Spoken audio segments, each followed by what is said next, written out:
حبايبي الله يعطيكم الصحة والعافية يا رب، وركز معايا اليوم بإذن الله طبق استثنائي وخطير وعالمي، وهذا الطبق قالوا عليه إنه ألذ وجبة في الكرة الأرضية. تخيلوا يا جماعة الخير إنه الوصفة هذه حازت على جائزة ألذ وصفة طعام في الكرة الأرضية. أيوة، هي طاجن اللحم بالبرقوق عند حبايبنا وأهلنا في المغرب. ليش؟ مز المذاقات المالحة والحلوة مع بعض هو اللي خلى للطبق هذا سيادة. يا سلام، وطبق بسيط مسبك ينعمل بالفخار. طبعا الفخار أحد التراثيات الأمازيغية اللي انتشرت بعدين وصارت سائدة في الوطن العربي.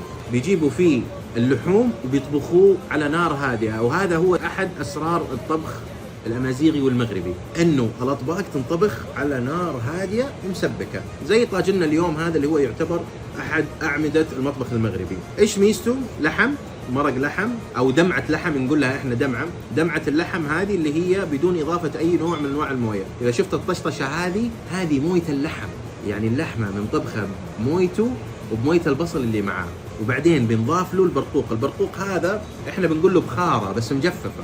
هذه البخارة يا جماعة الخير بس مجففة، راح نطبخها بالموية وبنعطيها شوية عسل اللي هو السكر بحيث انها تذوب معانا، وهنا بعدين نضيفها في الاخير مع الطاجن. فانت بتاكل حاجة مالحة مع حاجة حلوة مع الخبز. طبعا هم الخبز اللي يفضلوه معاه خبز البطبوط او الخبز السميك البلدي، فيطلع معاه جدا لذيذ. فانا جايب الخبزة حقتي ما معايا البطبوط. كل اللي نحتاجه لحم، بصل، شوية توابل، ونقول بسم الله. المنشفة موجودة ونبدأ.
بقلبك